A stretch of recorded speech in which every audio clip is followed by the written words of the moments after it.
случайно намерихме една малка страничка, която е началото на автобиография на дядо Христо. Роден съм на 23 октомври 1875 година в град Елена, като последен член на 8-членно бедно семейство на Иван Билбера и Мария Гранчарова, които до края на живота си тъй и не можаха да разрешат своя спор. Кой от двамата ме надарил с дарбата да шаря чуждите стени и кипенци по улиците? Христо Берберов е един от първите български художници с академично образование.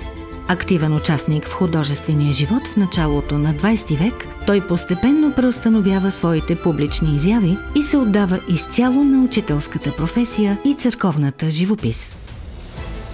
Пейзажист и портретист, забележителен рисувач, автор на множество икони и стенописи, Христо Берберов е един от художниците, които, излизайки от забравата, заема своето заслужено място в историята на българското изобразително изкуство.